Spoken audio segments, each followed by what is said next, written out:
छत्तीसगढ़ के सबसे चर्चित विधायक और युवा विधायक, इसके अलावा ऐसे विधायक जिसकी चर्चा न सिर्फ छत्तीसगढ़ बल्कि देश भर में होती है, वो हमारे साथ हैं। देवेंद्र यादव भिलाई नगर से विधायक हैं। चर्चित सीट भी है काफी। पूर्व मंत्री को हराकर पिछली बार विधायक बने थे, इस बार फिर से प्रत्याशी हैं और इनके सामने वही इनके पुराने प्रत्याशी फिर से सामने में। देवेंद्र जी, क्या तैयारी है चुनाव की? देखिए, ऐसा है कि हम लोग तो लगातार जनता के बीच में सक्रिय रहते हैं और भिलाई एक परिवार जैसा है हमारे। सभी लोगों के बीच में स्नेह है, सद्भाव है और 5 साल लगातार काम किए हैं।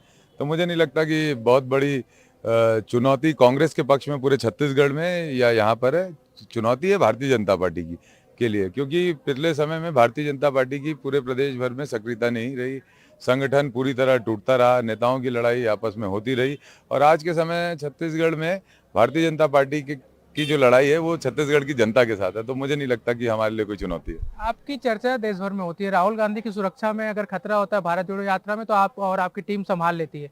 लेकिन एक चर्चा भिलाई में काफी हो रही है, वो है ईडी की जो कार्रवाई हुई थी, जो उसके बाद जो चार्जशीट पेश होनी है और 25 तारीख को आपको कोर्ट में सबमिट मतलब जाना है, पेश होना है। कहा यह जा रहा है कि देवेंद्र यादव जेल जाएंगे। आपकी क्या तैयारी? देखिए, ऐसा है कि ईडी आज के समय देश भर में क्या कर रही है ये किसी से छुपा नहीं है।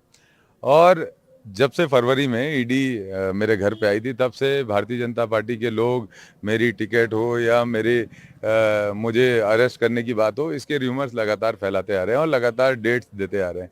लेकिन हमें डर इस बात का इसलिए नहीं है क्योंकि हम सच हैं।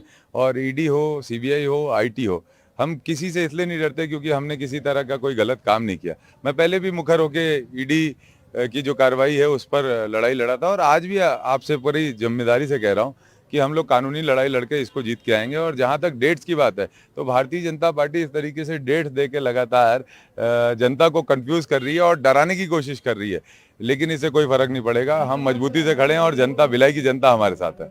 शहर में एक होर्डिंग्स लगे हुए हैं, व्यवहार वर्सेस अहंकार। ये क्या है? मतलब कुछ समझ नहीं आया, व्यवहार और अहंकार का क्या मतलब है? देखिए, राजनीति में बहुत सारी चीजें रहती है जिसका एक दृष्टिकोण जनता के सामने आता है। व्यवहार और अहंकार का पोस्टर मैंने भी देखा, कुछ लोगों ने लगाया हुआ है और वो स्वतः लगाया हुआ है। देखिए, एक नेता से डेवलपमेंट के साथ साथ आदमी कम्युनिकेशन भी चाहता है।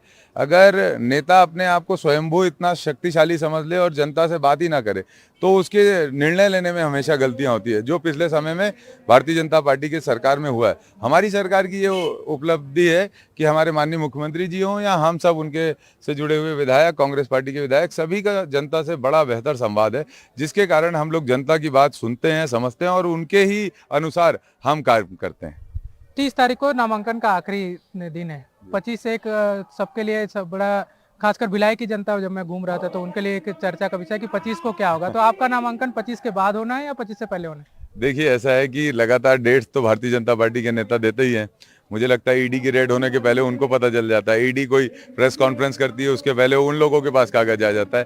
तो ये सब डेट्स तो चलती रहेगी। और जहाँ तक मेरी बात है, तो भिलाई में अगर कोई चुनाव लड़ रहा है तो भिलाई की माताएं, बहनें, यहाँ के बुजुर्गगण और भिलाई की आम जनता चुनाव लड़ रही है। इसलिए हम चिंता नहीं करते। और नामांकन की बात है, पार्टी जो डेट सब लोगों के साथ मिलकर डिसाइड करेगी, उस डेट में जाएंगे और नामांकन करेंगे।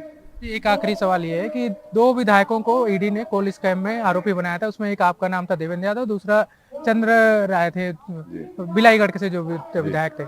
उनकी टिकट काट दी गई, आपको मिला है। तो आपको क्या लगता है, राहुल गांधी से करीबी या सरकार से करीबी का नतीजा है या कुछ और वजह है जिसकी वजह से टिकट मिली? देखिए, ऐसा है कि जब भी टिकटें डिसाइड होती है तो पार्टी के सर्वे होते हैं, जनता से फीडबैक होता है।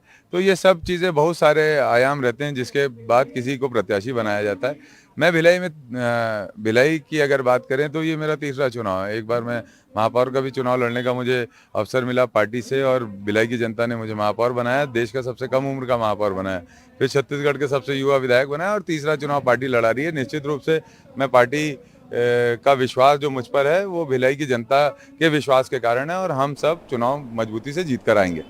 ये देवेंद्र यादव थे, भिलाई विधायक। रायपुर से कैमरा साथी प्रवीण के साथ नीलेश त्रिपाठी, एनडीटीवी इंडिया।